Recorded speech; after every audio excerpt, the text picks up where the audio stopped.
Hi, it's Rex Irwin from Mind Matters Institute.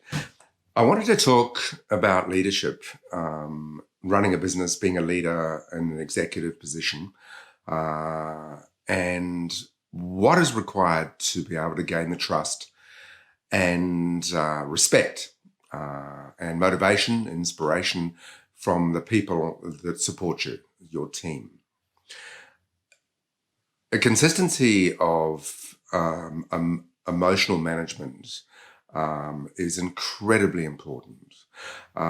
Dealing with stress, dealing with difficulty, dealing with life is what everybody is subject to in life. It's just that in the role of leadership, we are leading. So we are looked up to and or followed or required to follow or be followed by others. So people tend to follow a sense of surety, a sense of sturdiness, a sense of inspiration, and a sense of consistency and stability. So when things are challenging, when it is difficult, when the pressure's on, it is even more important for our team and people around us and our clients to feel a sense of consistency. So we all know, I'm sure you can imagine, people who are just charismatic, attractive, but they seem to be able to manage things somewhat effortlessly, calmly. No matter what's going on, there's this sort of presence they bring. And that is coming from emotional management, being able to respond, as Mind Matters calls it, responding with ability. So I wanted to suggest that one of the ways to learn to do that, and there's quite a journey to learn this art of emotional management. In fact, it's one of the things that is really, really big in our mentoring and teaching and our workshop models. And the beginning of everything that is a learning journey is to pay attention, is to be aware, is to notice. When we're learning to drive a car, it is sort of paying attention more than just enjoying being driven. Sitting and paying attention to what's going on, both externally around the direction or what's happening around the car in different contexts, and of course the function of the car, the technology, the gear stick, and what the dials mean, and all the things that are involved in facilitating the driving of a car require us to pay attention. So I want you to notice from now forward, I like to recommend, start to pay attention to your emotional state without trying to fix it, without trying to squash it, hold it down, force it to be calm. It's more be aware. Watch yourself winding up or reactive or fearful or panicky and just recognize it. That's stage one.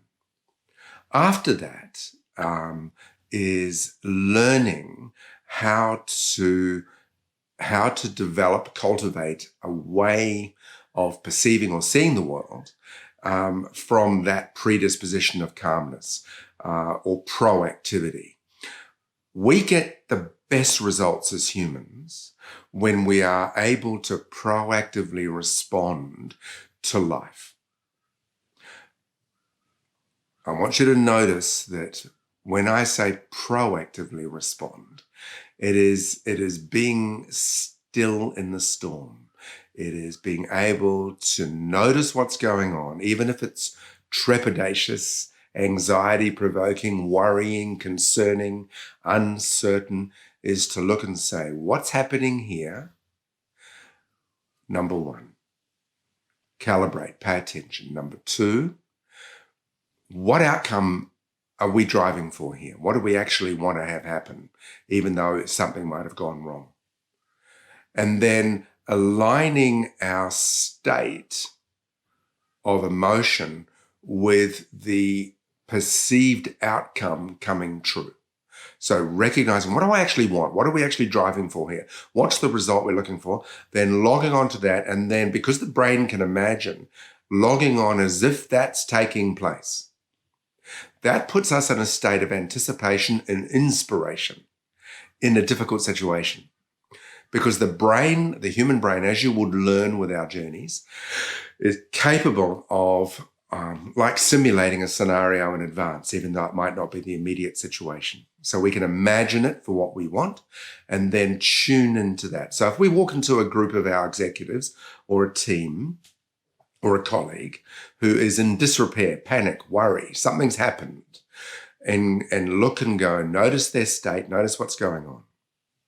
Then go, one of the things we can say to them is, I know things are out of control here. I know something's gone wrong. What is it? What's our outcome here? Get them tracking and yourself tracking to what do you want?